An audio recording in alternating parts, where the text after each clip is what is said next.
បំផុតសហភាពអឺរ៉ុបអនុម័តកាត់ផ្តាច់ការនាំចូលឧស្ម័នទាំងស្រុងពីប្រទេសរុស្ស៊ីសហភាពអឺរ៉ុបបានប្រកាសនឹងបញ្ចប់ការនាំចូលឧស្ម័នធម្មជាតិរាវពីប្រទេសរុស្ស៊ីនៅត្រឹមចុងឆ្នាំ2026និងតាមរយៈបំពង់បង្ហូរនៅចុងខែកញ្ញាឆ្នាំ2027នេះបើតាមផែនការដែលត្រូវទើបតែត្រូវបានអនុម័តយោងតាមការចុះផ្សាយពីសារព័ត៌មាន Reuters បានបង្ហាញឲ្យដឹងទៀតថាកាលពីថ្ងៃទី26ខែមករារដ្ឋមន្ត្រីមកពីរដ្ឋជាសមាជិកសហភាពអឺរ៉ុបចំនួន25ក្នុងចំណោម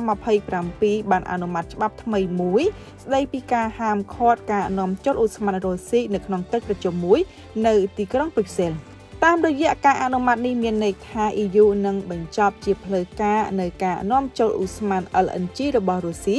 នៅត្រឹមចុងឆ្នាំ2026និងតាមបំពង់បង្ហូរនៅថ្ងៃទី30ខែកញ្ញាឆ្នាំ2027គួរឲ្យដឹងថាក្នុងអំឡុងពេលអនុវត្តនេះមុនពេលផ្ដល់ការអនុញ្ញាតឲ្យនាំចូលឧស្ម័នធម្មជាតិចូលទៅក្នុងសហភាពអឺរ៉ុបប្រទេសនានាត្រូវផ្ទៀងផ្ទាត់ប្រភពដើមនៃទំនិញជាមុន